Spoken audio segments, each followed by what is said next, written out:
Dalam rumah yang seharusnya jadi tempat pulang, Nadira justru hidup dalam luka. Suami dan ibu mertua menguras keringatnya, sementara cintanya dibalas dengan pengkhianatan. Saat semua batas kesabaran habis, Nadira memilih langkah berani, menarik kembali hartanya, membekukan kartu ATM, lalu meninggalkan rumah itu dengan air mata dan luka yang tak akan pernah hilang. Sebelum kita mulai, tulis di kolom komentar dari kota mana kamu menonton.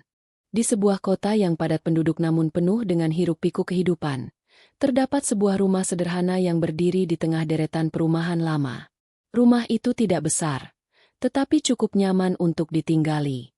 Cat dindingnya sudah mulai memudar, beberapa bagian kayu jendelanya terlihat rapuh dimakan usia. Namun disitulah sebuah keluarga kecil berusaha bertahan hidup dengan segala perbedaan yang ada di dalamnya. Rumah itu dihuni oleh seorang wanita bernama Nadira, suaminya Arman, serta ibu mertua yang dikenal dengan nama Suryati. Nadira adalah sosok perempuan yang rajin dan penuh kesabaran. Sejak menikah dengan Arman, ia meninggalkan rumah orang tuanya untuk mengabdi kepada keluarga barunya. Meskipun hidup bersama mertua bukanlah hal yang mudah, Nadira berusaha untuk selalu menghormati dan menjaga hubungan baik. Ia sadar, menikah tidak hanya menyatukan dirinya dengan Arman, tetapi juga membawa tanggung jawab untuk merawat dan menghargai ibunya. Itulah prinsip yang selalu ia pegang, meski kenyataan seringkali membuat hatinya tergores. Arman, suaminya, adalah pria yang tampak berwibawa di mata orang luar. Saat berhadapan dengan tetangga, ia selalu menampilkan senyum ramah dan gaya bicara yang meyakinkan, seolah dirinya seorang suami idaman. Namun di balik itu, Nadira tahu bahwa Arman sebenarnya tidak memiliki pekerjaan tetap. Kehidupannya bergantung pada hasil kerja keras Nadira. Meski begitu, Arman selalu berusaha menutupi kekurangannya dengan gaya hidup penuh gengsi. Ia tidak ingin orang lain tahu bahwa keluarganya hanya bertahan hidup dari jerih payah sang istri. Sedangkan Suryati, ibu mertua Nadira, adalah sosok perempuan yang keras kepala. Ia terbiasa hidup dengan kemewahan saat muda, ketika suaminya, ayah Arman, masih ada. Namun setelah sang suami meninggal, kehidupannya berubah drastis. Meski keadaan keluarga tidak lagi sama, Suryati masih suka mempertahankan gengsi dan kebiasaan lama. Ia sering mengeluh tentang rumah yang menurutnya terlalu sederhana, atau gaya hidup Nadira yang dianggap kurang berkelas. Kata-kata tajamnya kerap membuat hati Nadira terluka. Tapi Nadira memilih diam demi menjaga keharmonisan keluarga. Hari-hari di rumah itu berjalan dengan rutinitas yang hampir sama. Nadira selalu bangun paling pagi. Sebelum matahari muncul, ia sudah menyiapkan sarapan, mencuci pakaian, menyapu halaman, dan membereskan rumah. Setelah semuanya beres, ia bersiap berangkat bekerja di sebuah perusahaan kecil. Sementara itu, Arman sering masih terlelap di kamar. Kadang ia bangun siang, kadang ia hanya duduk di ruang tamu sambil memainkan ponsel, tanpa terlihat ada usaha untuk mencari pekerjaan. Suryati biasanya duduk di kursi goyang tua di teras rumah, memandangi jalanan depan rumah sambil sesekali bergosip dengan tetangga. Meski tidak banyak aktivitas, ia tetap ingin dihormati sebagai kepala keluarga, bahkan atas menantunya sendiri. Ia sering meminta Nadira untuk menyerahkan gaji bulanan dengan alasan agar bisa mengatur keuangan. Nadira, meski hatinya berat, tetap menuruti permintaan itu. Baginya, tidak ada gunanya memperdebatkan mertua yang keras kepala. Di balik semua aktivitas itu, Nadira menyimpan banyak rasa lelah. Ia sebenarnya ingin merasakan kehidupan rumah tangga yang lebih hangat, penuh kasih sayang, dan dukungan dari suami serta mertua. Namun yang ia dapat justru sebaliknya. Arman tidak pernah benar-benar mendukungnya, sementara Suryati lebih sering menuntut daripada memberi pengertian. Meski begitu, Nadira tetap bertahan. Ia percaya bahwa kesabaran akan berbuah manis suatu hari nanti. Hubungan antara Nadira dan Suryati sejak awal pernikahan memang tidak begitu akrab. Suryati sering merasa menantunya itu tidak cukup baik untuk Arman. Menurutnya, Nadira hanyalah perempuan biasa tanpa keturunan kaya atau pendidikan tinggi. Sementara Arman, meski tidak bekerja, masih dipandang oleh ibunya sebagai anak laki-laki kebanggaan. Hal itu membuat Suryati sering bersikap dingin dan cenderung merendahkan Nadira. Namun, Nadira tidak pernah membalas. Ia memilih diam, meski hatinya berkali-kali menangis dalam kesendirian. Arman pun, alih-alih membela istrinya, lebih sering memihak ibunya. Bagi Arman, ibunya adalah satu-satunya keluarga yang tersisa sejak ayahnya meninggal. Ia merasa wajib menjunjung tinggi semua perkataan ibunya, meski itu menyakiti hati istrinya. Ibu tidak mungkin salah. Begitu kira-kira prinsip yang selalu ia pegang. Karena itulah, Nadira sering merasa sendirian di rumah tangga itu, seolah ia hanya seorang pendatang yang harus patuh tanpa suara. Namun meski berada dalam kondisi yang serba sulit, Nadira tetap berusaha ikhlas. Setiap pagi ia berangkat kerja dengan senyum, seakan ingin meyakinkan dirinya sendiri bahwa semua pengorbanannya tidak sia-sia. Ia berusaha menutup rapat rasa sakitnya, bahkan di depan rekan-rekan kerja. Tidak ada yang tahu bahwa di balik senyumnya, Nadira menyimpan luka yang mendalam. Ia menanggung beban yang seharusnya dipikul bersama, tapi kenyataannya hanya ia seorang yang berjuang. Waktu berjalan, dan kebiasaan dalam rumah itu tidak banyak berubah. Arman tetap dengan gaya hidupnya yang penuh gengsi, Suryati dengan sikapnya yang keras dan menuntut, sementara Nadira terus bekerja keras tanpa keluhan. Dalam hati kecilnya, ia masih berharap suatu hari keluarga itu bisa berubah. Ia berharap Arman sadar dan mulai mencari pekerjaan sungguhan, dan Suryati mau lebih menerima dirinya sebagai menantu. Tetapi harapan itu seperti cahaya redup yang semakin lama semakin pudar. Malam hari, ketika semua sudah terlelap, Nadira sering duduk sendiri di ruang makan yang gelap, hanya ditemani suara jam dinding yang berdetak lambat. Ia memandang meja makan kosong, mengingat kembali masa-masa sebelum menikah ketika dirinya masih tinggal bersama orang tua. Di rumah orang tuanya, meski tidak kaya, ia selalu mendapat kasih sayang dan perhatian. Kini, meski tinggal bersama suami dan mertua, ia justru merasa paling kesepian. Tidak ada pelukan hangat, tidak ada kata terima kasih. Yang ada hanyalah tuntutan, kritik, dan rasa tidak dihargai. Hari demi hari, suasana rumah itu semakin membuat Nadira tertekan. Namun ia tidak pernah benar-benar menunjukkan kekecewaannya. Baginya, jika ia menyerah, maka rumah tangga itu akan runtuh. Dan jika rumah tangga runtuh, ia takut dianggap gagal sebagai seorang istri. Rasa takut itulah yang membuat Nadira terus bertahan, meski batinnya perlahan terkikis habis. Rumah sederhana itu pun menjadi saksi bisu. Setiap sudutnya menyimpan kisah getir. Setiap temboknya seakan merekam suara hati Nadira yang berusaha kuat. Dari luar, mungkin orang melihat keluarga itu tampak normal. Seorang suami, seorang istri, dan seorang ibu mertua yang tinggal bersama. Namun jika ditelisik lebih dalam, ada jurang yang memisahkan mereka. Jurang yang semakin hari semakin lebar. Dan di ujung jurang itu, Nadira berdiri sendirian dengan harapan yang hampir padam. Arman sebenarnya sudah lama tidak memiliki pekerjaan tetap.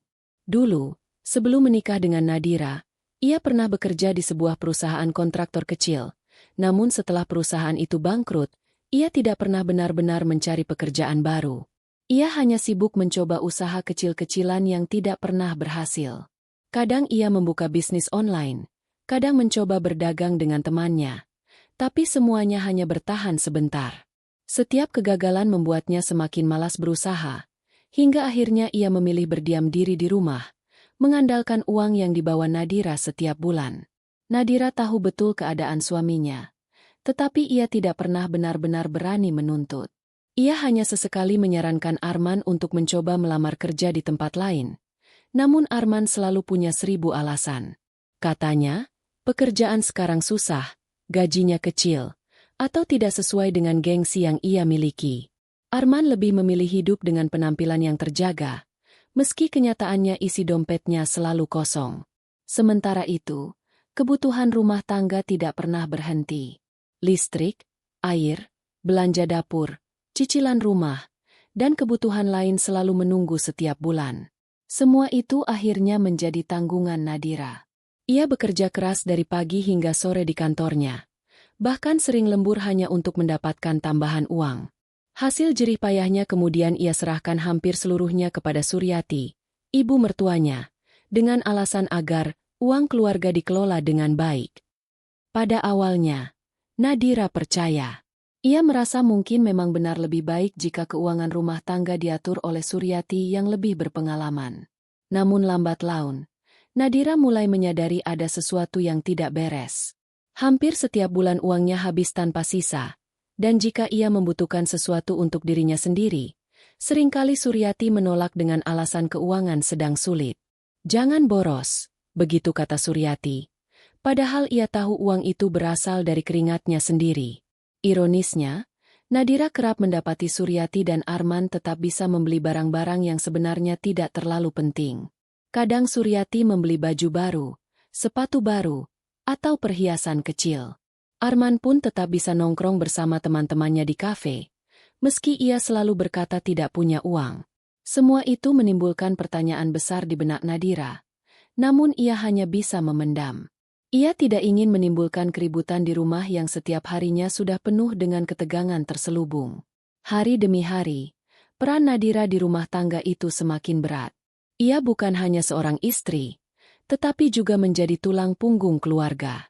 Setiap pagi ia bangun paling awal, mempersiapkan sarapan, lalu pergi bekerja. Sepulang kerja, ia masih harus mengurus rumah. Sementara Arman lebih sering duduk santai, dan Suryati hanya mengawasi sambil sesekali memberikan komentar tajam. Rasa lelah itu menumpuk, tetapi Nadira tidak punya pilihan selain terus bertahan. Ada satu kejadian yang begitu membekas dalam ingatan Nadira. Suatu malam, ketika ia sedang menghitung sisa uang untuk kebutuhan dapur, Arman masuk ke kamar dan meminta uang tambahan. Nadira menatap suaminya dengan ragu, karena ia tahu uang itu hampir habis. Namun Arman berkata, "Tenang saja, besok aku ada urusan penting dengan teman. Kalau aku tidak ikut, nanti aku dianggap tidak mampu." Kata-kata itu membuat hati Nadira perih. Baginya, seolah-olah gengsi Arman lebih penting daripada kebutuhan mereka sendiri. Di sisi lain, Suryati selalu membela anaknya. Jika Nadira menolak memberi uang lebih kepada Arman, Suryati akan langsung turun tangan. "Kamu jangan terlalu perhitungan, Nadira. Suami itu kepala keluarga, jadi kamu harus mendukungnya. Kalau dia malu di depan teman-temannya, yang jelek nama keluarga kita." Begitulah kalimat yang sering dilontarkan Suryati, dan Nadira hanya bisa menunduk meski hatinya menjerit. Semakin lama, Nadira mulai merasakan ketidakadilan yang nyata. Ia bekerja mati-matian, tetapi tidak pernah merasakan hasil jerih payahnya. Semua uang yang ia kumpulkan lenyap tanpa sisa, sementara dirinya sendiri seringkali harus menahan keinginan. Ada kalanya ia ingin membeli baju baru untuk dipakai ke kantor, tetapi ia tidak berani karena takut dimarahi Suryati. Ada kalanya ia ingin menabung sedikit untuk masa depan, namun itu pun tidak mungkin karena semua gajinya sudah berpindah tangan. Setiap malam sebelum tidur, Nadira sering menangis diam-diam. Ia membalikan tubuhnya agar tidak terlihat oleh Arman. Ia tahu, jika ia menunjukkan kesedihannya, Arman hanya akan marah atau menganggapnya lebay. Dalam hatinya, Nadira terus bertanya, sampai kapan ia harus bertahan dalam kondisi seperti ini? Sampai kapan ia harus menjadi satu-satunya yang berjuang, sementara yang lain hanya menikmati? Perasaan itu semakin berat ketika Nadira mulai menyadari bahwa bukan hanya kebutuhan rumah tangga yang ditanggungnya, tetapi juga gaya hidup Suryati dan Arman. Mereka sering mengajak tamu makan di luar dengan alasan menjaga hubungan, membeli barang-barang baru, atau sekadar jalan-jalan ke mall. Semua itu menggunakan uang Nadira. Jika ada orang luar yang melihat, mereka pasti mengira keluarga itu cukup makmur. Padahal kenyataannya, kemakmuran itu hanyalah topeng yang ditopang sepenuhnya oleh seorang wanita yang lelah. Dalam hati kecilnya, Nadira sebenarnya ingin sekali mengungkapkan semua perasaannya. Ia ingin berteriak bahwa ia juga manusia, bahwa ia juga punya keinginan, bahwa ia juga punya batas kesabaran. Tetapi setiap kali mulutnya ingin bicara, ia teringat pada janji pernikahan, untuk setia mendampingi suami, dalam suka maupun duka. Nadira mencoba menenangkan dirinya dengan berpikir bahwa semua ini adalah ujian. Namun semakin lama, ujian itu terasa seperti beban yang menghancurkan. Hari-hari berikutnya, Situasi semakin memperlihatkan kontras. Nadira berangkat kerja dengan seragam yang sudah agak lusuh, sepatu yang mulai rusak di bagian tumit, dan tas yang warnanya pudar. Sementara Arman dan Suryati tidak segan memakai pakaian baru, berjalan keluar rumah dengan penuh percaya diri. Tidak jarang, Nadira merasa malu ketika rekan kerjanya melihat suami dan ibu mertuanya di mal, berpakaian mewah, sementara ia sendiri hidup sangat sederhana. Ia takut orang-orang mengira dirinya tidak mampu merawat diri, padahal semua uangnya justru habis untuk mereka. Puncak kekecewaan Nadira muncul ketika ia mengetahui bahwa uang yang ia setorkan juga dipakai untuk membiayai hal-hal yang tidak ada kaitannya dengan kebutuhan keluarga. Ada cerita bahwa Arman sering mentraktir teman-temannya, bahkan sesekali memberi hadiah kecil kepada seorang wanita yang tidak dikenal Nadira. Saat itu, hatinya semakin hancur. Ia mulai merasa bahwa pengorbanannya selama ini bukan hanya sia-sia, tetapi juga dimanfaatkan tanpa rasa terima kasih. Meski begitu, Nadira masih berusaha menahan diri. Ia mencoba mencari alasan untuk tetap bertahan. Mungkin Arman akan berubah suatu hari nanti, mungkin Suryati akan lebih lunak, mungkin keadaan akan membaik. Harapan-harapan itu yang membuatnya masih sanggup bangun setiap pagi, meski tubuhnya letih dan hatinya terluka. Ia percaya bahwa meskipun ia tidak dihargai, Tuhan pasti melihat perjuangannya. Lambat laun, Nadira mulai merasakan ada yang janggal dalam alur keuangan keluarganya. Setiap bulan, ia menyerahkan hampir seluruh gajinya kepada Suryati, berharap uang itu benar-benar digunakan untuk kebutuhan rumah tangga. Namun kenyataannya, rumah mereka tetap sama, tidak ada perbaikan, tidak ada tabungan, bahkan belanja dapur pun sering terasa pas-pasan. Di sisi lain, Nadira justru melihat tanda-tanda kemewahan perlahan muncul dalam kehidupan Arman dan Suryati. Mulanya ia hanya menganggap itu kebetulan. Suatu hari, ia melihat Suryati mengenakan sepatu baru ketika pergi arisan. Sepatu itu jelas berbeda dari yang biasa ia pakai sehari-hari. Nadira mencoba menepis pikirannya dengan berpikir mungkin Suryati membeli dengan uang tabungannya sendiri. Namun beberapa hari kemudian, ia mendapati Arman mengenakan jam tangan mahal yang tidak pernah ia lihat sebelumnya. Ketika Nadira bertanya, Arman hanya menjawab singkat, "Ini hadiah dari teman." Meski jawabannya terdengar masuk akal, hati kecil Nadira menolak percaya. Kecurigaan itu semakin kuat ketika suatu sore, sepulang kerja, Nadira melewati pusat perbelanjaan besar di kota. Dari kejauhan, ia melihat sosok yang sangat ia kenal, Arman dan Suryati. Mereka berjalan bersama dengan membawa beberapa kantong belanjaan dari butik ternama. Senyum di wajah mereka terlihat jelas, seolah sedang menikmati hidup penuh kemewahan. Nadira berdiri kaku di depan mal, tubuhnya gemetar. Bagaimana mungkin mereka bisa berbelanja barang-barang mahal, sementara ia sendiri harus menahan keinginan untuk membeli baju baru karena alasan keuangan? Malam itu, Nadira pulang dengan hati yang dipenuhi rasa kecewa. Saat makan malam, ia mencoba menyinggung secara halus tentang belanjaan yang ia lihat. Namun Suryati langsung menyambar dengan nada tinggi. "Kamu jangan banyak tanya, Nadira. Itu semua urusan ibu. Lagi pula, ibu kan yang pegang uang rumah. Kalau kamu sudah menyerahkan, ya sudah. Jangan dicampuri lagi." Arman yang duduk di sebelah ibunya hanya mengangguk setuju, tanpa sekalipun membela istrinya. Sejak saat itu, Nadira benar-benar sadar bahwa uang yang ia kumpulkan dari hasil kerja kerasnya tidak digunakan sebagaimana mestinya. Ia bekerja dari pagi hingga sore, bahkan lembur, hanya untuk melihat uang itu lenyap begitu saja demi memuaskan keinginan orang lain. Semakin dipikirkan, semakin perih hatinya. Hari-hari berikutnya, Nadira mulai memperhatikan lebih cermat kebiasaan suami dan ibu mertuanya. Hampir setiap minggu, mereka berdua selalu punya agenda keluar rumah. Kadang mereka mengaku hendak bertemu kerabat. Kadang katanya ingin membeli kebutuhan rumah tangga. Namun setiap kali mereka pulang, Nadira melihat ada barang-barang baru di kamar Suryati atau lemari Arman. Tas, sepatu, jam tangan, bahkan parfum baru. Semua barang itu bukanlah barang murahan. Nadira tahu betul harga-harga di butik tempat mereka sering belanja, karena teman kantornya sering bercerita tentangnya. Sementara itu, Kondisi Nadira sendiri jauh berbeda. Pakaian yang ia kenakan ke kantor sudah mulai kusam warnanya. Sepatunya ada yang sobek di bagian samping, namun ia terus menambalnya agar bisa dipakai lebih lama. Tas kerjanya juga mulai pudar warnanya, tetapi ia tidak berani menggantinya. Setiap kali ia berpikir ingin membeli barang untuk dirinya sendiri, terlintas bayangan wajah Suryati yang pasti akan mengomel jika tahu Nadira menyisihkan uang. Perasaan tertekan itu semakin menjadi-jadi ketika kebutuhan pribadinya sendiri sering terabaikan. Pernah suatu kali Nadira jatuh sakit karena kelelahan. Ia butuh membeli obat dan vitamin, namun saat meminta sedikit uang kepada Suryati, jawaban yang ia terima hanyalah sindiran. Kamu itu terlalu manja, Nadira. Sedikit-sedikit sakit, sedikit-sedikit minta uang. Kamu kan kerja, masa tidak bisa tahan sedikit?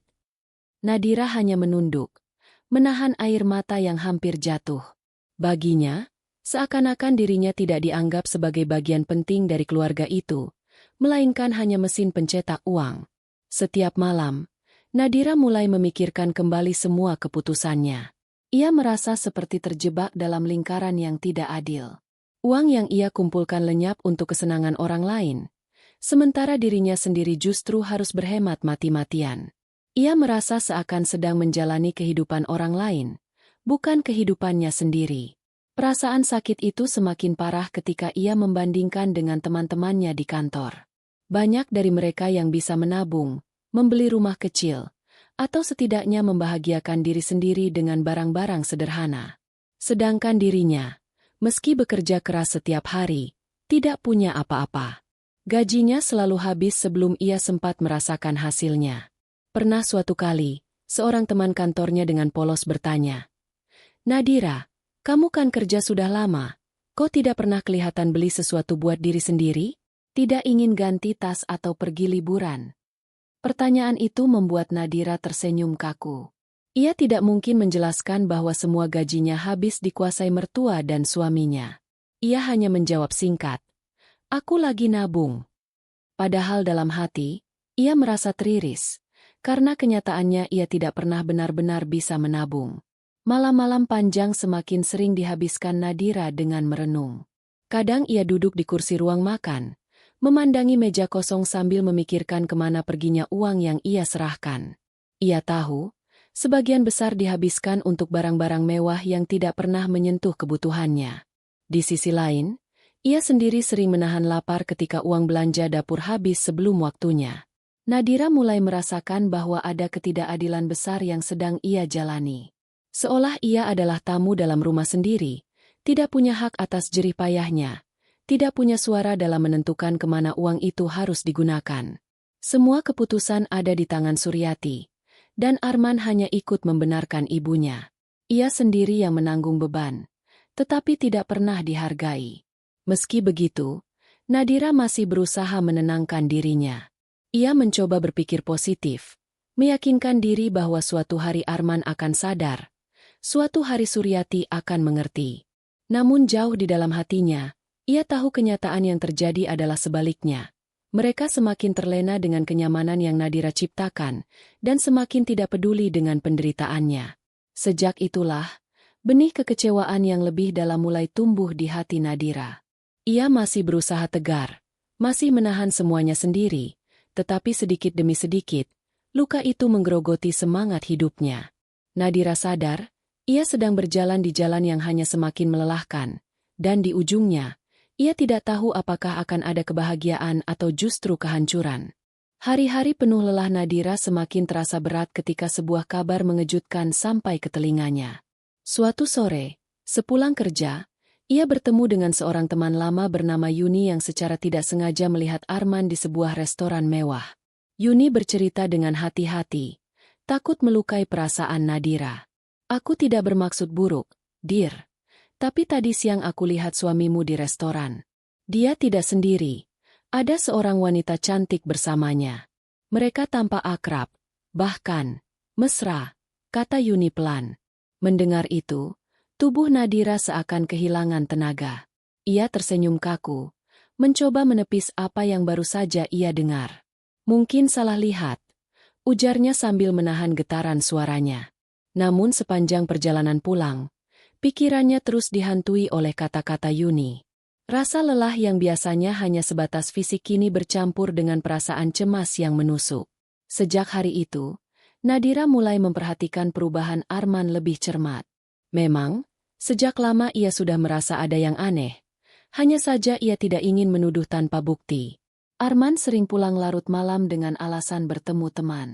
Kadang ia pulang dengan aroma parfum wanita menempel di bajunya, atau bekas lipstik samar di kemeja putihnya. Ketika Nadira menanyakan, Arman hanya tertawa dan berkata, "Ah, kamu terlalu curiga. Itu mungkin bekas salaman atau pelukan dari teman kerja." Nadira tidak bisa berkata banyak, meski hatinya tidak tenang. Hari-hari berikutnya, kecurigaan itu semakin kuat. Arman mulai lebih sering berdandan rapi setiap hendak keluar rumah, padahal ia tidak punya pekerjaan tetap. Ia juga tiba-tiba menjadi lebih perhatian dengan penampilan, membeli parfum baru, kemeja baru, dan bahkan sepatu baru. Anehnya, semua itu ia lakukan saat Nadira sedang sibuk bekerja. Nadira tahu, barang-barang itu tentu dibeli dengan uangnya sendiri, karena hanya ia yang memiliki penghasilan tetap dalam keluarga. Puncaknya, pada suatu malam, Nadira benar-benar mendapatkan jawaban dari semua rasa curiganya. Malam itu, Arman pulang jauh lebih larut dari biasanya. Jam dinding sudah menunjukkan pukul 1 dini hari ketika pintu depan terbuka. Nadira yang sengaja tidak tidur langsung menghampirinya. Bau parfum asing menyengat dari tubuh Arman. Saat ia melewati Nadira, samar-samar Nadira melihat noda lipstik merah muda di kerah kemejanya. Hati Nadira serasa diremas. Tubuhnya bergetar. Namun ia menahan diri untuk tidak langsung bertanya. Ia hanya berdiri diam di ruang tamu, melihat suaminya masuk ke kamar tanpa menoleh. Air matanya jatuh tanpa bisa dibendung.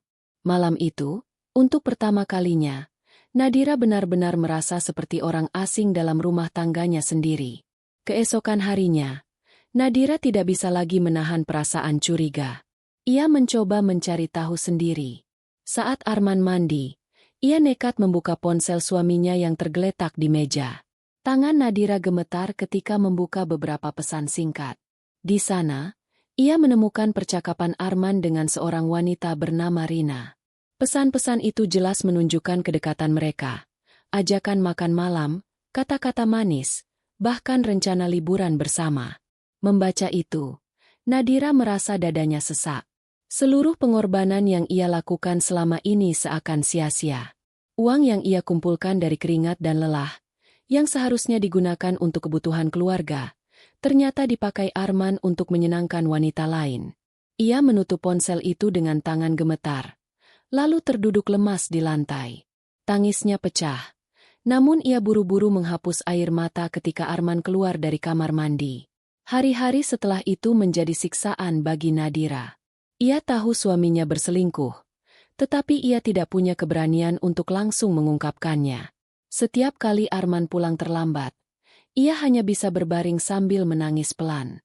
Setiap kali Arman tersenyum sambil mengetik di ponselnya, Nadira tahu senyum itu bukan untuknya. Luka di hatinya semakin dalam, tetapi ia memilih menahan, karena takut jika mengungkapkan akan menimbulkan keributan besar dengan Suryati yang selalu membela anaknya. Namun pada suatu malam, kebetulan memperlihatkan semuanya tanpa bisa disembunyikan. Nadira yang pulang kerja sedikit lebih awal memutuskan berhenti di sebuah restoran kecil untuk membeli makanan. Dari jendela restoran itu, ia melihat sesuatu yang membuatnya hampir pingsan.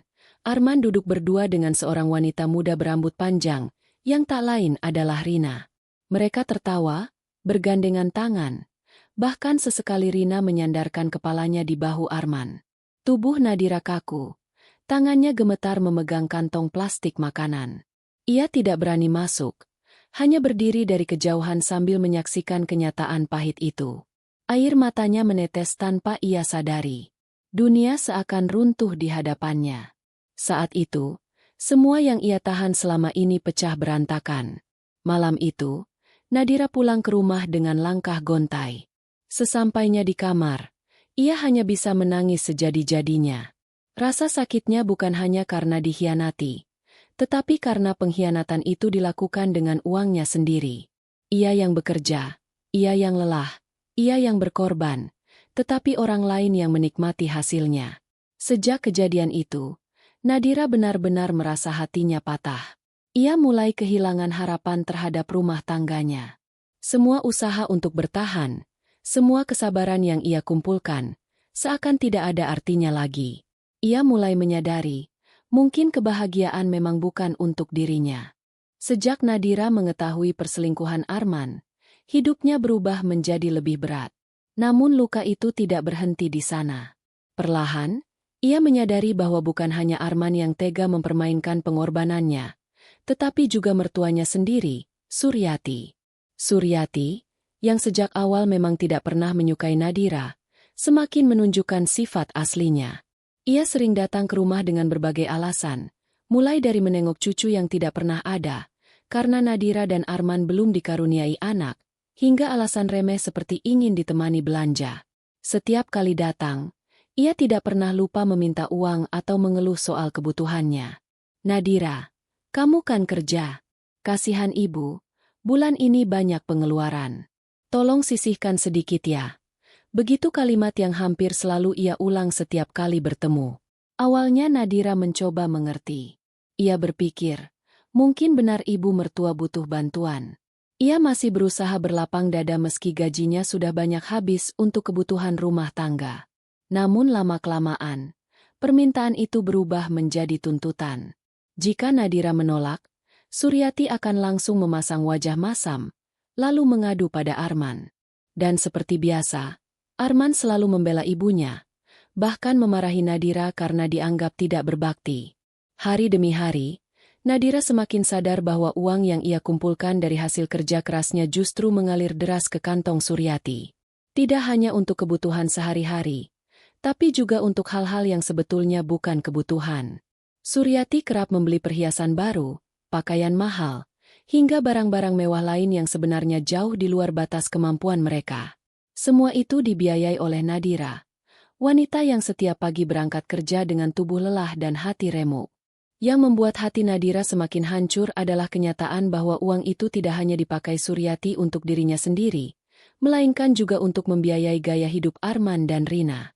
Perlahan, kepingan-kepingan bukti itu muncul di hadapan Nadira. Ia melihat tas mewah di tangan Suryati, padahal bulan lalu ia baru saja memberi uang cukup besar dengan alasan untuk pengobatan. Nadira juga mendengar bisikan tetangga yang melihat Suryati jalan bersama seorang wanita muda di pusat perbelanjaan, membawa banyak kantong belanjaan. Awalnya ia mengira wanita itu adalah kerabat jauh, namun belakangan ia tahu, wanita itu adalah Rina, selingkuhan suaminya. Rasa sakit hati Nadira seolah tak lagi bisa ditahan. Ia merasa dipermainkan habis-habisan. Di depan mata, ia selalu dituntut untuk berbakti, bersabar, dan menjaga keharmonisan keluarga. Namun di belakang, pengorbanannya dipakai untuk membiayai kesenangan orang lain. Malam demi malam, ia menangis sendirian, merasa dirinya tidak lebih dari seorang budak di dalam rumah sendiri. Arman yang seharusnya menjadi pelindung justru semakin tenggelam dalam kebohongan dan keserakahan. Ia tidak hanya menyia-nyiakan istrinya, tetapi juga dengan enteng menyerahkan hasil kerja keras Nadira pada Suryati dan Rina. Setiap kali Nadira mencoba mengingatkan tentang kebutuhan rumah tangga yang semakin sulit, Arman hanya menjawab singkat, "Tenang saja, nanti ada rezekinya. Kamu kan kerja, jadi tidak usah khawatir." Kata-kata itu justru menusuk lebih dalam, karena bagi Nadira, ia bekerja bukan untuk memenuhi nafsu orang lain, melainkan untuk membangun rumah tangga yang seharusnya berdiri atas dasar cinta dan saling menghargai. Hari-hari itu membuat Nadira semakin kehilangan semangat. Wajahnya yang dulu ceria kini pucat dan muram. Tubuhnya semakin kurus karena sering melewatkan makan demi menghemat uang. Sementara itu, Suryati tampak semakin berseri-seri dengan penampilan barunya. Sering terlihat mengenakan perhiasan mengkilap dan tas bermerek ketika berjalan-jalan dengan temannya. Rina pun semakin berani menampakkan diri di sekitar lingkungan mereka, seolah tidak ada rasa malu karena tahu ia dilindungi oleh Arman dan Suryati. Nadira mulai merasa bahwa rumah itu bukan lagi tempat aman untuknya. Setiap sudut rumah seakan penuh dengan tekanan. Suaminya sibuk dengan dunianya sendiri, mertuanya selalu menuntut, dan selingkuhan suaminya bebas menikmati hasil keringatnya. Di kamar, Nadira sering merenung lama sambil memandang langit-langit, bertanya pada dirinya sendiri, sampai kapan ia mampu bertahan dalam keadaan ini? Dalam kesunyian, ia teringat masa-masa awal pernikahan. Janji manis Arman, doa restu keluarga, dan harapan-harapan indah yang pernah mereka ukir bersama. Semua itu kini terasa seperti mimpi yang dipatahkan begitu saja. Nadira tidak pernah membayangkan bahwa pengorbanan terbesar dalam hidupnya justru akan diperlakukan semurah ini. Hari demi hari, luka itu semakin dalam. Dan yang paling menyakitkan, tidak ada seorang pun yang membela Nadira. Di mata Arman, ia hanyalah sumber uang. Di mata Suryati, ia hanyalah menantu yang harus dimanfaatkan. Di mata Rina, ia hanyalah penghalang yang lambat laun bisa disingkirkan. Semua itu membuat Nadira merasa sendirian, terjebak dalam pusaran kejam yang tidak ia ciptakan.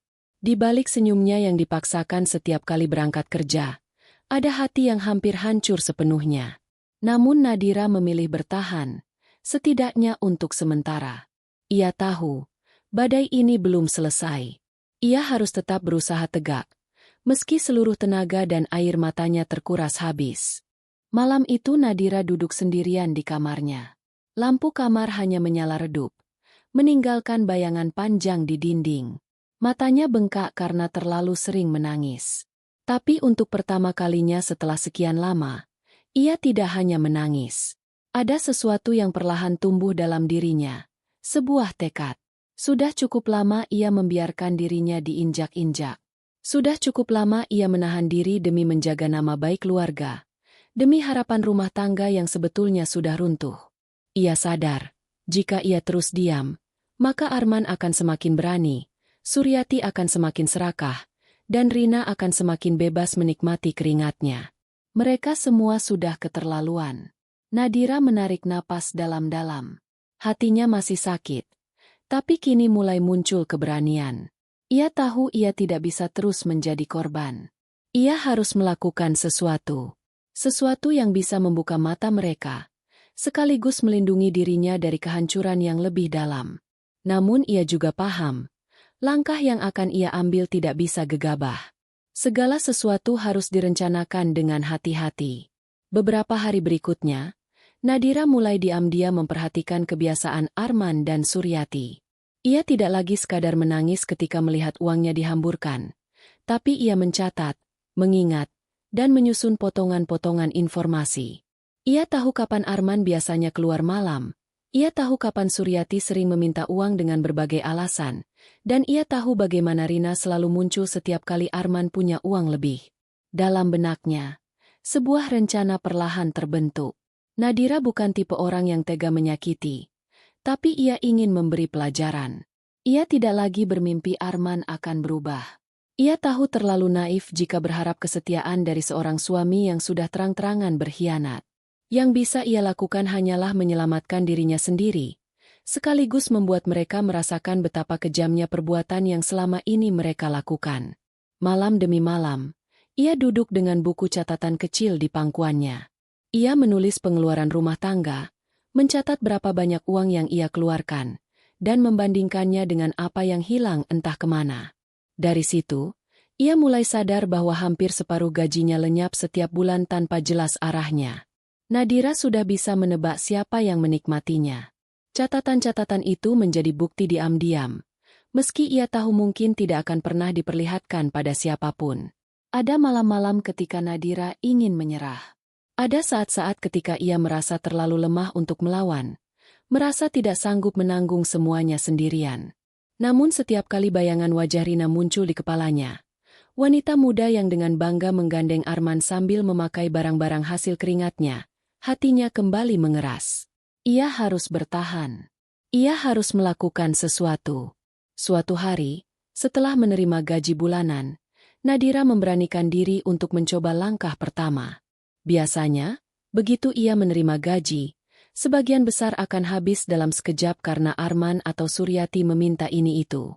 Tapi kali ini, Nadira diam-diam memindahkan sebagian besar uang itu ke rekening tabungan terpisah yang hanya ia sendiri yang tahu.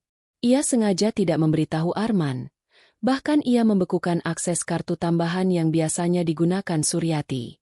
Awalnya ia merasa cemas. Ia takut Arman marah ketika tahu tidak bisa lagi memakai uang sesuka hati. Ia takut Suryati menuduhnya macam-macam. Tapi dalam hatinya, ia tahu ini adalah langkah penting.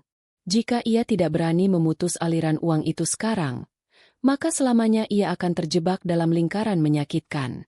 Beberapa hari kemudian, kekhawatiran Nadira terbukti. Arman mulai gelisah. Ia pulang dengan wajah kesal, lalu bertanya kenapa kartu ATM tidak bisa digunakan. Nadira hanya menjawab singkat, "Mungkin ada masalah sistem."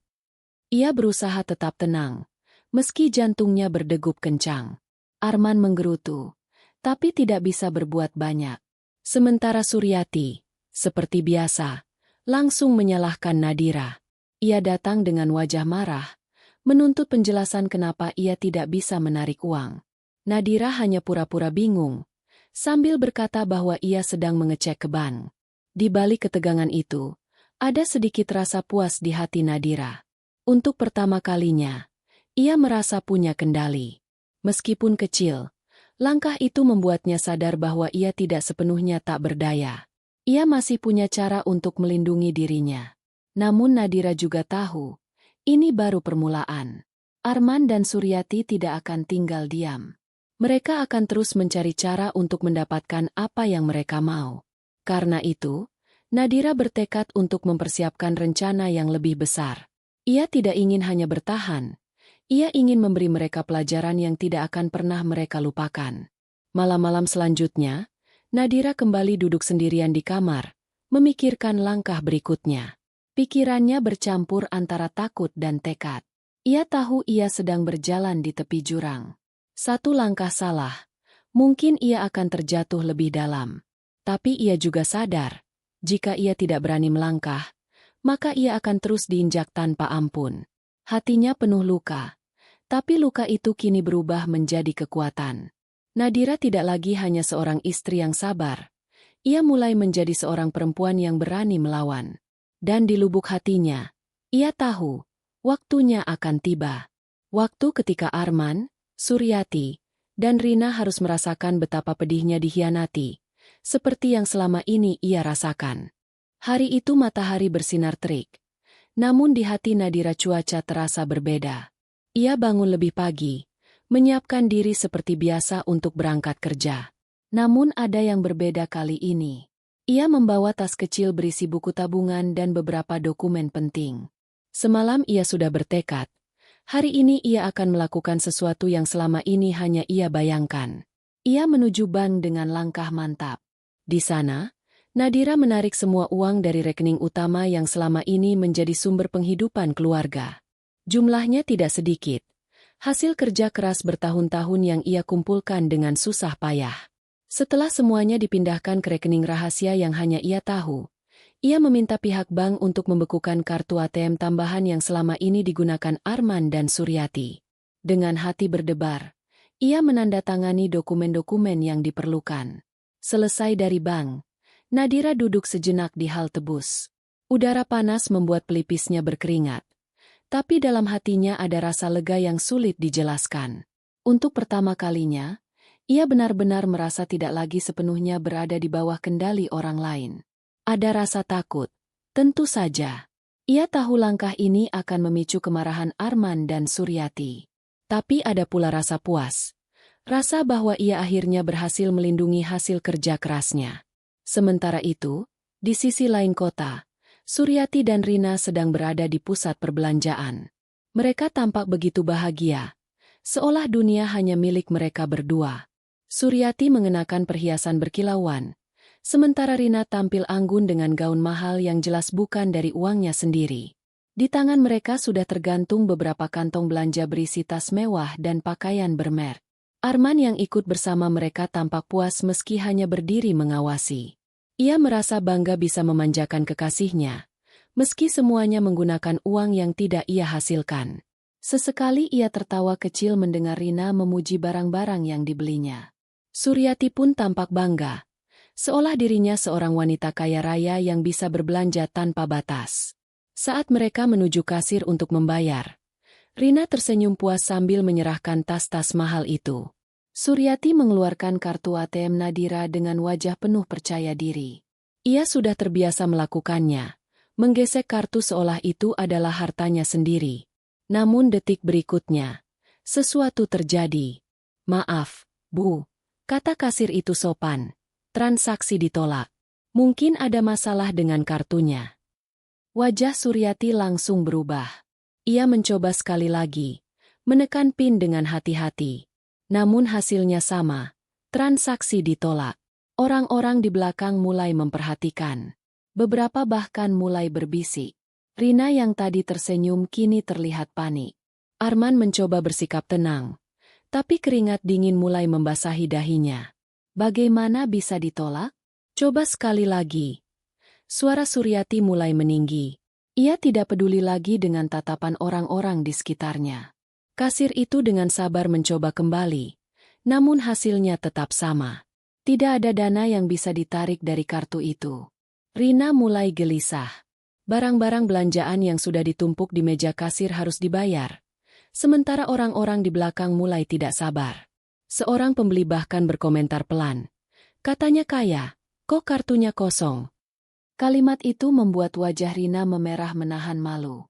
Arman mencoba menghubungi Nadira, tapi ponselnya tidak aktif. Ia menekan tombol berkali-kali dengan emosi. Namun tetap tidak ada jawaban. Suryati semakin marah, merasa harga dirinya diinjak di depan umum. "Ini pasti ulah Nadira," gumamnya dengan nada penuh kebencian. Sementara mereka sibuk dengan kepanikan itu, Nadira sedang duduk di meja kerjanya. Dari jendela kantornya, ia memandang keluar dengan tatapan kosong. Hatinya berdebar, seolah bisa mendengar kejadian yang sedang berlangsung di pusat perbelanjaan. Ia tahu, saat ini Arman, Suryati, dan Rina sedang mengalami kesulitan besar. Dan meski ada rasa perih di hatinya, ada pula sedikit rasa puas. Bukan karena ia ingin mempermalukan mereka, tapi karena akhirnya mereka merasakan bagaimana rasanya terjebak dalam keadaan tak berdaya, sesuatu yang selama ini ia alami sendirian. Di pusat perbelanjaan, suasana semakin ricuh. Kasir meminta dengan sopan agar mereka membayar dengan cara lain. Tapi Arman hanya bisa terdiam. Ia tidak membawa uang tunai sebanyak itu. Rina mencoba menyembunyikan wajahnya dengan rambut panjangnya. Malu karena orang-orang semakin banyak yang memperhatikan. Akhirnya, dengan wajah penuh amarah, Suryati meletakkan semua barang belanjaan itu kembali di meja. "Sudahlah, kita pergi," katanya sambil menarik tangan Rina. Namun ucapan itu tidak menghapus rasa malu yang sudah telanjur tersebar. Orang-orang tetap berbisik-bisik. Sebagian menahan tawa melihat keluarga yang sebelumnya tampak angkuh kini pergi dengan tangan kosong. Arman berjalan di belakang mereka.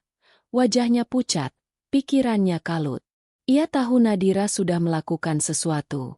Namun ia juga tahu, ia tidak bisa serta-merta menuduh. Karena selama ini ia sendiri yang menyerahkan semua kendali keuangan pada Nadira. Sekarang, semua itu berbalik menghantam dirinya. Hari itu menjadi titik balik. Untuk pertama kalinya, Suryati dan Rina benar-benar merasakan malu yang luar biasa. Mereka yang biasanya bisa belanja dengan seenaknya kini dipermalukan di depan umum. Sementara Nadira, meski hatinya masih perih, mulai menemukan kekuatan. Ia sadar, dirinya tidak lagi sepenuhnya tak berdaya. Namun di balik rasa puas itu, Nadira juga tahu badai baru akan segera datang. Arman dan Suryati tidak akan tinggal diam. Mereka akan mencari cara untuk membalas. Mungkin dengan kemarahan, mungkin dengan tuduhan. Nadira duduk termenung. Hatinya bercampur antara lega dan cemas.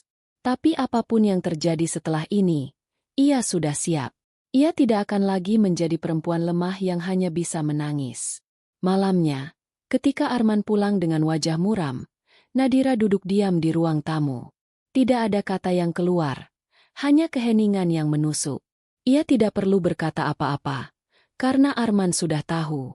Dan di dalam hati Nadira, ia berbisik pada dirinya sendiri. Inilah awal dari semua. Mereka harus belajar bahwa aku bukan lagi korban yang bisa mereka perdaya sesuka hati. Malam itu rumah kecil Nadira terasa lebih pengap dari biasanya. Udara dingin tidak mampu menenangkan suasana hati yang membara. Arman membuka pintu dengan kasar, membantingnya hingga bergetar. Wajahnya merah padam, napasnya terengah-engah, seperti baru saja menelan bara api. Di belakangnya, Suryati masuk dengan langkah cepat, membawa serta wajah masam penuh kebencian. Nadira yang sejak sore duduk di ruang tamu, sudah menduga hal ini akan terjadi.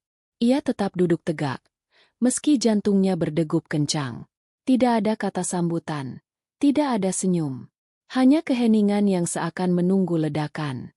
Dan ledakan itu benar-benar terjadi. Dasar perempuan tidak tahu diri, teriak Suryati. Suaranya menggema di seluruh ruangan. Berani-beraninya kau membekukan kartu itu. Apa kau pikir uang yang kau hasilkan itu hanya milikmu? Kau sudah menikah. Kau harus tahu diri. Semua itu untuk keluarga, untuk anakku, bukan hanya untukmu sendiri. Nadira menunduk, mencoba menahan air mata yang mulai menggenang. Ia tidak ingin menangis di depan mereka, karena ia tahu air mata hanya akan dianggap kelemahan. Namun hatinya perih, mendengar kata-kata itu keluar begitu saja, seolah seluruh pengorbanannya tidak pernah berarti apa-apa. Arman ikut menambahkan dengan suara keras. Apa maksudmu menarik semua uang? Kau tahu apa akibatnya? Aku, ibu, dan semua orang jadi malu karena ulahmu. Tangannya mengepal, matanya menatap tajam, seakan ingin melumat Nadira hidup-hidup. Nadira mengangkat wajahnya perlahan. Dengan suara bergetar, ia hanya berkata singkat. Aku hanya mengambil kembali apa yang menjadi hakku. Uang itu hasil keringatku. Aku yang bekerja. Aku yang menanggung semua. Tapi kalian memakainya untuk hal-hal yang menyakitiku. Kata-kata itu seperti bensin yang disiramkan ke api. Suryati semakin berang. Ia melangkah maju, menunjuk-nunjuk wajah Nadira. Kurang ajar kau. Menantu macam apa yang berani melawan mertua? Semua orang tahu kau bekerja untuk suamimu, bukan untuk dirimu sendiri. Kalau kau tidak suka, jangan tinggal di rumah ini lagi. Nadira hanya diam. Hatinya berteriak, tapi mulutnya menahan. Ia tahu percuma berdebat. Setiap kalimat yang keluar hanya akan diputar balik, dijadikan senjata untuk menyalahkannya. Arman menendang kursi di depannya, membuat suara berdebam keras. Kau pikir aku tidak tahu rencanamu? Kau sengaja mempermalukan ibu di depan orang banyak. Kau ingin merusak nama baik keluarga ini. Kau tega menjatuhkan harga diri kami demi kepuasanmu sendiri. Kata-kata itu membuat dada Nadira terasa sesak. Ia ingin berteriak, ingin mengungkap semua kebenaran bahwa selama ini merekalah yang merusak harga dirinya. Merekalah yang menjatuhkan martabatnya sebagai istri. Namun lidahnya keluh. Ia hanya bisa menahan, membiarkan air mata jatuh tanpa suara. Malam itu rumah dipenuhi dengan teriakan, tuduhan, dan makian. Suryati berkali-kali menyebut Nadira sebagai istri durhaka. Arman menuduh Nadira pelit, egois, dan tidak tahu cara menghargai suami. Suara mereka begitu keras, sampai-sampai tetangga mulai berdiri di depan rumah, berusaha menguping meski berpura-pura tidak peduli. Di tengah semua itu, Nadira hanya duduk kaku. Hatinya sudah terlalu lelah. Tangisnya tidak lagi pecah, hanya menetes perlahan seperti hujan yang kehabisan awan. Ia merasa sendirian, meski berada di tengah rumah yang seharusnya menjadi tempat berlindung. Malam itu ia tidak bisa tidur. Setelah Suryati dan Arman masuk ke kamar masing-masing dengan muka masam, Nadira duduk di tepi ranjang, menatap kosong ke arah jendela. Ia mendengar suara jangkrik di luar, suara jam berdetak, tapi semuanya terasa jauh. Yang dekat hanyalah rasa sakit yang menggerogoti hatinya. Nadira tahu, sejak ia menarik uangnya, tidak ada jalan kembali. Semua sudah berubah. Arman dan Suryati tidak akan pernah memaafkannya, karena bagi mereka, uang adalah segalanya. Bukan cinta, bukan kasih sayang, bukan kehangatan keluarga. Hanya uang. Dan Nadira telah merebut sumber itu dari mereka. Hari-hari setelah itu menjadi neraka baru bagi Nadira. Suryati tidak pernah berhenti mencibir setiap kali berpapasan. Ia sering mengucapkan kalimat menyakitkan, seperti, percuma kerja, Kalau tidak bisa buat bahagiakan suami. Atau, menantu ini memang tidak tahu adat. Nadira hanya diam, membiarkan kata-kata itu masuk lalu melukai hatinya. Arman pun semakin menjauh. Ia jarang pulang, dan ketika pulang, wajahnya selalu masam. Tidak ada lagi percakapan, tidak ada lagi tawa. Rumah itu benar-benar berubah menjadi tempat yang dingin dan penuh kebencian. Namun di tengah semua tekanan itu, ada secercah kekuatan dalam diri Nadira. Meski tubuhnya semakin lelah, meski hatinya semakin rapuh, ia tahu ia sudah melangkah sejauh ini. Ia tidak bisa mundur lagi. Jika ia menyerah, maka semua yang ia lakukan akan sia-sia. Malam demi malam, ia merenung. Kadang ia bertanya pada dirinya sendiri, apakah aku terlalu kejam? Apakah aku salah? Tapi setiap kali bayangan Rina muncul, menggandeng Arman dengan barang-barang mahal hasil keringatnya, hatinya kembali mengeras. Ia tahu ia tidak salah. Ia hanya melindungi dirinya. Konflik di rumah itu semakin memanas. Tidak ada lagi hari tanpa pertengkaran. Nadira semakin terasing di rumahnya sendiri. Namun dalam keterasingan itu, ia mulai belajar satu hal. Dirinya harus siap menghadapi apapun yang akan datang. Karena ia sadar, badai yang lebih besar mungkin sedang menunggu di depan. Hari-hari setelah kejadian memalukan di pusat perbelanjaan itu, kehidupan Nadira berubah semakin kelam. Rumah yang seharusnya menjadi tempat pulang, kini baginya tak ubahnya seperti penjara sunyi yang penuh jerat tak kasat mata. Setiap sudut rumah membawa rasa sesak, setiap langkah terasa berat. Ia masih bernapas, tapi hatinya seperti mati perlahan. Suryati tidak pernah berhenti melayangkan kata-kata tajam. Setiap pagi, saat Nadira menyiapkan sarapan, mertuanya selalu menyindir dengan suara yang cukup keras untuk menusuk telinga. Lihat saja, perempuan ini sudah makan di rumah orang, masih berani membatasi uang. Kalau begini, lama-lama rumah ini habis rasa hormatnya. Kalimat itu terdengar sepele, tapi bagi Nadira, bagaikan belati yang menggores luka lama, menambah perih yang sudah menumpuk. Arman pun tidak lagi sama. Pria yang dulu pernah ia cintai dengan sepenuh hati kini menjelma menjadi sosok asing. Tatapan matanya dingin, kata-katanya penuh tuduhan. Bahkan kehadirannya tidak lagi membawa rasa aman, melainkan kecemasan. Saat langkah kaki Arman terdengar dari pintu depan, hati Nadira langsung berdegup kencang. Takut akan teriakan atau caci maki yang mungkin meledak sewaktu-waktu. Nadira mencoba tetap menjalankan rutinitasnya. Ia berangkat bekerja pagi-pagi, pulang sore hari. Di kantor, ia berusaha menampilkan wajah biasa, seolah tidak ada apa-apa. Namun, dalam hatinya, semua terasa rapuh. Seringkali ia menahan tangis di toilet, duduk sendirian, memeluk dirinya sendiri agar tidak runtuh. Teman-teman kerjanya hanya melihat senyum tipisnya, tanpa tahu betapa berat beban yang ia pikul. Malam hari, ketika kembali ke rumah, penderitaan itu tidak pernah berkurang. Suryati akan menunggu di ruang tamu dengan wajah masam, seolah menanti kesempatan untuk melontarkan tuduhan baru. Arman lebih sering diam, tapi diamnya jauh lebih menyakitkan.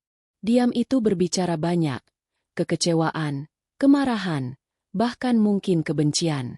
Nadira merasa semakin terasing. Ia tinggal di rumah itu, tetapi hatinya seakan terusir. Tidak ada tempat untuk berbagi cerita. Tidak ada pelukan yang menguatkan. Ia makan sendirian, tidur sendirian, bahkan menangis sendirian. Hanya bantal dan gelap malam yang menjadi saksi bisu betapa hancurnya dirinya. Rasa lelah mulai menumpuk. Tubuhnya sering demam, kepalanya pusing. Tapi ia tetap memaksakan diri bekerja. Bukan karena ingin membahagiakan mereka lagi, tetapi karena itu satu-satunya pegangan yang ia miliki. Jika ia berhenti, maka ia benar-benar tidak punya alasan untuk bertahan. Namun, lama-kelamaan, semangat itu pun mulai meredup. Ada malam-malam ketika Nadira duduk di lantai kamar, menatap kosong ke arah dinding. Ia bertanya pada dirinya sendiri, untuk apa aku hidup seperti ini? Kenapa aku harus bertahan, kalau setiap hari hanya menelan sakit? Pertanyaan itu berulang-ulang menghantui, membuat dadanya semakin sesak. Ia teringat masa-masa awal pernikahannya, ketika semua tampak indah. Arman pernah berjanji akan melindunginya, mencintainya, menjaga dirinya. Tapi semua itu hanya janji yang kini terasa asing. Nadira merasa seolah pernikahannya hanyalah jebakan yang perlahan menghabiskan dirinya. Kadang, dalam kesepian, ia menatap bayangan wajahnya di cermin. Wajah yang pucat, mata yang sembab, senyum yang hilang. Aku hampir tidak mengenali diriku sendiri, gumamnya lirih. Ia merasa kehilangan dirinya, kehilangan jati dirinya sebagai perempuan yang dulu kuat dan penuh semangat. Kini yang tersisa hanyalah sosok rapuh, yang berdiri di tengah badai tanpa payung.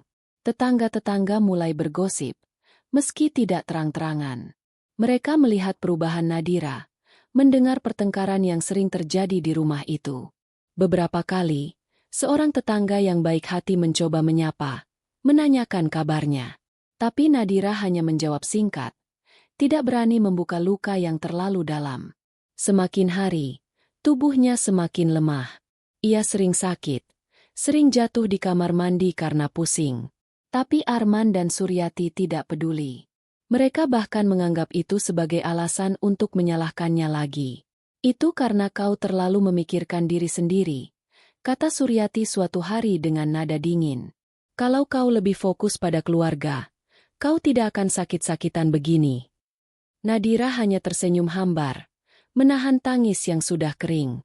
Malam demi malam, rasa putus asa semakin kuat. Ada saat ketika Nadira hanya duduk di sudut kamar, memeluk lutut, menangis tanpa suara. Air matanya jatuh begitu saja, membasahi pakaian yang lusuh. Ia tidak tahu harus mengadu ke siapa, tidak tahu siapa yang peduli. Dunia terasa terlalu besar, sementara dirinya begitu kecil dan sendirian. Namun, di balik semua itu, ada sisa kecil kekuatan yang membuatnya tetap berdiri. Setiap kali ia berpikir untuk menyerah, ia mengingat dirinya sendiri. Ia tidak boleh kalah. Meski tidak ada yang peduli, ia masih punya dirinya sendiri untuk diselamatkan. Dan itu cukup untuk membuatnya bangun setiap pagi, meski dengan tubuh yang goyah dan hati yang nyaris hancur. Hari-hari itu terasa seperti ujian panjang tanpa akhir. Nadira sudah kehilangan banyak, cintanya, kebahagiaannya, bahkan rasa percaya dirinya. Tetapi satu hal yang tidak bisa diambil darinya adalah tekad untuk tetap hidup. Meski ia tidak tahu kemana arah hidupnya akan pergi, ia berjanji pada dirinya sendiri. Ia tidak akan membiarkan kebencian mereka mengubur dirinya sepenuhnya. Dan dengan itu, Nadira terus bertahan. Dengan sisa tenaga, dengan hati yang penuh luka, ia tetap berjalan melewati hari demi hari. Meski setiap langkah terasa berat, ia memilih untuk tidak berhenti. Karena ia tahu, jika ia berhenti, maka segalanya akan benar-benar berakhir. Hari-hari panjang yang penuh dengan pertengkaran, sindiran, dan keheningan mencekam akhirnya membawa Nadira pada titik yang tidak pernah ia bayangkan sebelumnya. Ia merasa tubuhnya semakin lemah, jiwanya semakin rapuh, tetapi di dalam dirinya, ada sesuatu yang perlahan bangkit.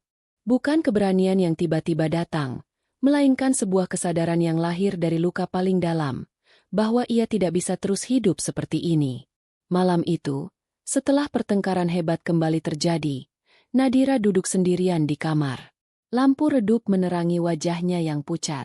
Air mata sudah terlalu sering membasahi pipinya, sampai ia merasa tidak ada lagi yang tersisa. Namun, di balik kelelahan itu, pikirannya bekerja dengan lebih jernih dari sebelumnya. Ia menatap keluar jendela. Langit malam terlihat gelap. Hanya sedikit bintang yang berani muncul. Hidupku pun sama, batinnya lirih. Gelap, penuh awan. Tapi mungkin masih ada satu cahaya kecil, kalau aku berani mencarinya. Untuk pertama kalinya setelah sekian lama, Nadira mulai memikirkan jalan keluar. Selama ini, ia selalu berusaha bertahan karena cinta. Cinta kepada Arman, cinta pada keluarga yang ia harap bisa menerima dirinya. Tapi semua itu kini terasa sia-sia. Cinta yang ia perjuangkan tidak pernah dihargai. Justru cinta itulah yang dijadikan senjata untuk melukai hatinya. Nadira menimbang-nimbang. Ia tahu, jika ia tetap tinggal, hidupnya akan habis. Tubuhnya yang semakin sakit, hatinya yang semakin hancur, semuanya akan runtuh. Tidak ada yang peduli pada penderitaannya. Arman sibuk dengan Rina. Suryati hanya peduli pada uang. Tidak ada tempat untuk dirinya. Dengan tangan gemetar, Nadira membuka laci kecil di samping tempat tidur. Di dalamnya tersimpan beberapa dokumen, buku tabungan atas namanya sendiri, ijazah, beberapa sertifikat kerja, dan sedikit uang tunai yang ia sisihkan diam-diam. Ia menatap benda-benda itu lama, seolah sedang menimbang masa depannya. Air matanya kembali jatuh, bukan karena sedih, tetapi karena perasaan campur aduk. Ada rasa takut, rasa tidak rela, tapi juga sedikit harapan. Mungkin inilah waktunya, pikirnya. Waktunya memilih diriku sendiri, bukan mereka. Keesokan harinya, Nadira pergi bekerja seperti biasa. Namun kali ini langkahnya berbeda. Ada keteguhan di wajahnya, meski senyumnya tetap samar. Di kantor, ia mulai mencari informasi tentang tempat tinggal yang bisa ia sewa. Ia juga berbicara diam-diam dengan bagian HR, menanyakan kemungkinan pindah ke cabang lain yang jauh dari rumahnya sekarang. Hari itu terasa panjang, tapi juga memberi Nadira secercah cahaya. Ia menyadari bahwa ia masih punya pilihan, masih punya kendali atas hidupnya. Meski kecil, meski sulit, tapi itu nyata. Namun, malamnya, konflik kembali pecah. Arman pulang dengan wajah muram, lalu langsung menyalahkan Nadira karena rumah tidak rapi. Suryati menambahkan dengan kata-kata menyakitkan, mengatakan bahwa Nadira tidak berguna meski bekerja keras. Pertengkaran itu membuat rumah kembali berguncang dengan teriakan. Tapi kali ini, Nadira tidak menangis. Ia hanya diam, mendengarkan semua tuduhan, lalu menunduk tanpa melawan. Hatinya sudah bulat. Ia tidak perlu membela diri, karena ia tahu kata-katanya tidak akan pernah didengar. Ia hanya perlu menunggu waktu yang tepat untuk melangkah pergi. Malam itu, setelah semua terlelap, Nadira duduk kembali di kamarnya. Ia menulis sesuatu di selembar kertas. Tulisannya sederhana, singkat, tapi penuh makna. Aku sudah berusaha menjadi istri yang baik. Aku sudah mencoba menjadi menantu yang berbakti. Tapi aku juga manusia. Aku juga butuh dihargai. Jika aku pergi, bukan karena aku tidak peduli. Aku pergi karena aku ingin menyelamatkan diriku sendiri. Maafkan, jika keberadaanku selama ini hanya dianggap beban. Ia melipat kertas itu, lalu menyimpannya di bawah bantal. Hatinya bergetar, tapi juga terasa lebih ringan.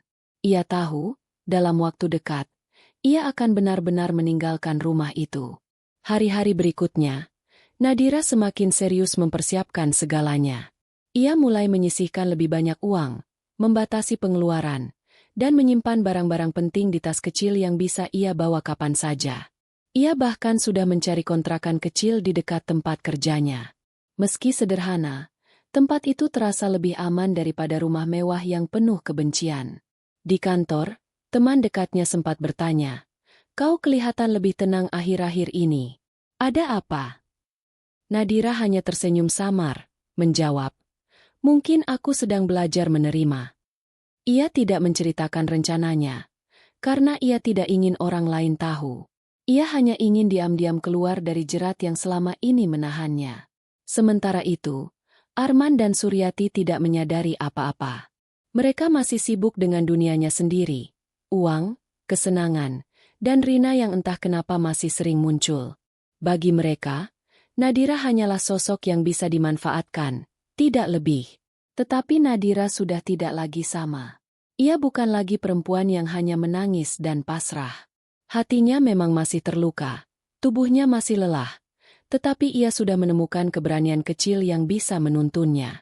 Suatu malam, ketika pertengkaran kembali pecah karena masalah sepele, Nadira hanya duduk tenang.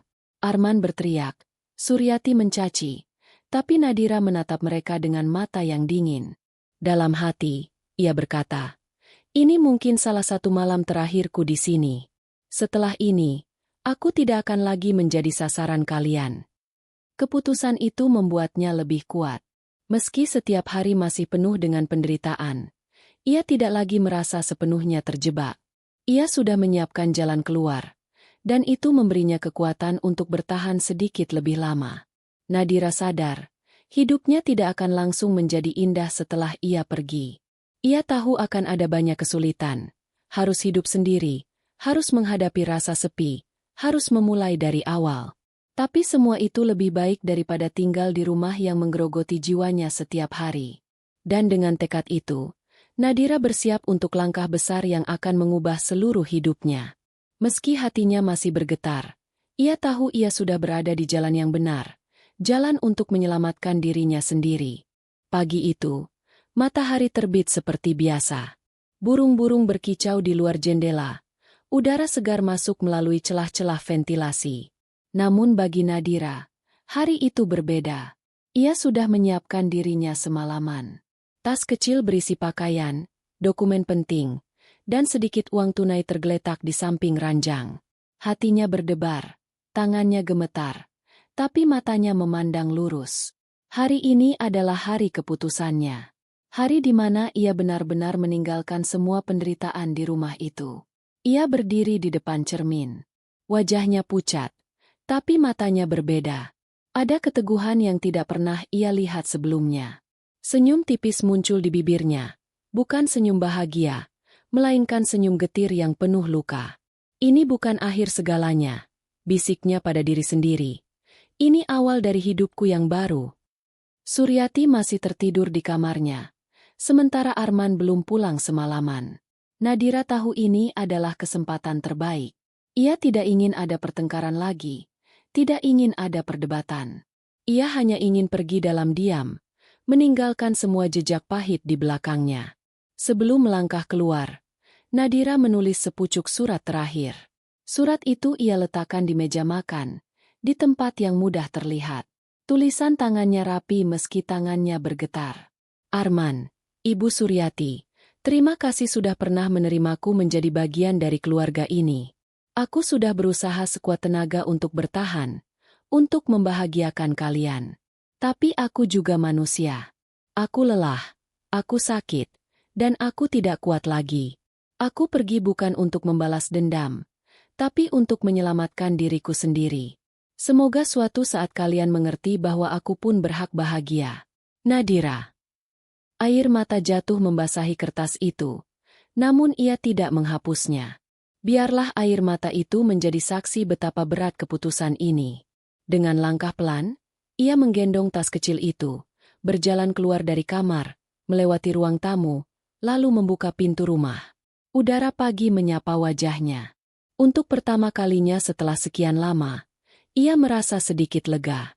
Bukan lega karena semua masalah selesai, tapi lega karena ia berani melangkah pergi. Namun, takdir tidak pernah bisa ditebak. Saat ia baru beberapa langkah dari rumah, suara pintu terbuka keras terdengar. Arman pulang. Wajahnya kusut. Matanya merah karena begadang entah di mana. Ia menatap Nadira yang berdiri di depan pintu dengan tas di tangannya. Kemana kau?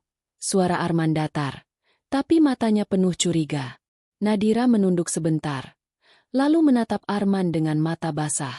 Aku pergi. Aku sudah tidak sanggup lagi. Arman melangkah maju, wajahnya memerah. Apa maksudmu pergi? Kau istri aku. Kau tidak bisa seenaknya meninggalkan rumah ini. Suryati yang mendengar keributan itu segera keluar dari kamarnya. Rambutnya masih berantakan, tapi mulutnya langsung menembakkan kata-kata tajam. Dasar perempuan tidak tahu diri. Kau mau kabur? Kau pikir dengan pergi kau bisa bebas dari kewajibanmu? Tidak semudah itu. Nadira menggenggam tasnya erat-erat. Air matanya jatuh, tapi suaranya tegas.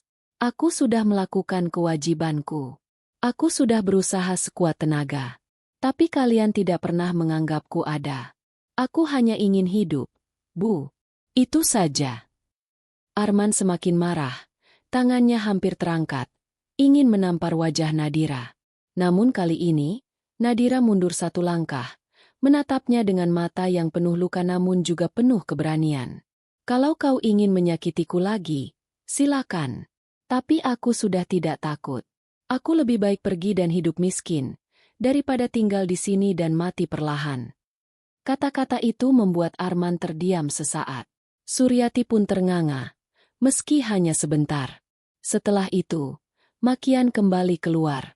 Tapi Nadira tidak lagi mendengar. Ia membalikkan badan, melangkah pergi dengan cepat. Setiap langkahnya terasa berat, tapi juga membebaskan. Ia berjalan tanpa menoleh lagi. Rumah itu, yang dulu ia anggap tempat membangun mimpi, kini ia tinggalkan dengan hati penuh luka. Jalanan pagi terasa asing, tapi juga memberi ruang untuk bernapas. Hari-hari setelah kepergiannya bukanlah hari yang mudah. Nadira menyewa kamar kecil di dekat tempat kerjanya. Ruangan itu sempit, hanya cukup untuk ranjang, meja, dan lemari kecil. Tapi bagi Nadira, kamar itu adalah surga baru. Tidak ada teriakan, tidak ada sindiran, tidak ada mata penuh kebencian. Hanya keheningan, meski kadang terlalu sunyi. Namun, kesepian itu tetap menghantam. Ada malam-malam ketika Nadira duduk di sudut kamar, memeluk lutut, menangis tanpa suara. Ia merindukan rumah, meski rumah itu penuh luka. Ia merindukan sosok Arman yang dulu mencintainya, meski cinta itu telah dikhianati. Ia merindukan dirinya yang dulu ceria, sebelum semua ini terjadi. Hidup sendiri membuat Nadira harus berjuang lebih keras. Ia bekerja lebih lama, menghemat setiap rupiah, dan membiasakan diri makan sederhana. Tubuhnya masih sering sakit, batinnya masih sering goyah. Tapi ia belajar berdiri, meski dengan tertatih-tatih. Di sisi lain, Arman dan Suryati mulai merasakan dampaknya. Tidak ada lagi uang Nadira yang bisa mereka pakai. Tidak ada lagi yang menanggung semua kebutuhan rumah. Perlahan, mereka mulai merasakan kesulitan. Namun, bukannya menyadari kesalahan, mereka justru semakin menyalahkan Nadira. Kalau bukan karena dia, kita tidak akan begini, kata Suryati suatu kali, menegaskan kebenciannya. Bagi Nadira, kabar itu sampai melalui bisikan tetangga. Ia mendengar bahwa rumah Arman kini sering kosong, karena tidak mampu lagi mempertahankan gaya hidupnya. Namun Nadira hanya diam. Hatinya tidak lagi ingin terikat. Ia sudah terlalu lelah untuk kembali peduli. Meski begitu, luka itu tidak pernah benar-benar hilang. Ada ruang kosong di hati Nadira yang tidak bisa diisi oleh apapun. Ia kehilangan rumah, kehilangan suami, kehilangan keluarga. Yang tersisa hanyalah dirinya sendiri, berdiri di antara reruntuhan mimpi yang pernah ia bangun dengan sepenuh cinta. Suatu malam, Nadira menulis di buku kecilnya. Tulisannya sederhana, tapi penuh rasa getir. Hidup ini memang tidak selalu adil. Aku mencintai orang yang salah. Aku memberi pada orang yang tidak tahu berterima kasih. Tapi setidaknya aku berani memilih. Aku memilih diriku sendiri. Meski sakit, meski sepi, aku tahu langkah ini benar. Karena lebih baik hidup sendiri, daripada hidup dalam luka yang tak pernah sembuh. Kalimat itu menjadi pengingat baginya. Setiap kali ia merasa goyah, ia membaca ulang tulisannya sendiri. Ia belajar berdamai dengan luka. Meski luka itu tidak pernah benar-benar tertutup. Akhir hidup Nadira tidak berakhir dengan bahagia seperti dongeng. Tidak ada keajaiban yang tiba-tiba datang. Tidak ada pelukan yang menyembuhkan. Yang ada hanyalah kenyataan pahit, bahwa kadang-kadang, untuk bertahan hidup, seseorang harus merelakan segalanya, bahkan orang yang paling ia cintai. Namun, dari semua itu, Nadira menemukan satu hal yang berharga, dirinya sendiri. Ia mungkin tidak lagi punya rumah yang megah, tidak lagi punya suami yang bisa ia banggakan, tidak lagi punya keluarga yang menerima. Tapi ia punya keberanian, dan itu cukup untuk membuatnya tetap berjalan. Malam itu, di kamar kecil yang sepi, Nadira menutup matanya. Air mata jatuh perlahan, membasahi pipinya. Ia masih merasakan sakit, masih merasakan sepi. Tapi di balik semua itu, ada rasa lega yang samar. Lega karena akhirnya, ia bisa memilih jalannya sendiri. Dan disitulah cerita Nadira berakhir. Bukan dengan kebahagiaan besar, bukan dengan kemenangan gemilang, tapi dengan kenyataan yang getir sekaligus penuh arti. Ia hancur, tapi tidak menyerah.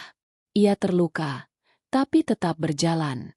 Karena pada akhirnya, Nadira tahu, keberanian untuk pergi adalah satu-satunya cara untuk menyelamatkan hidupnya.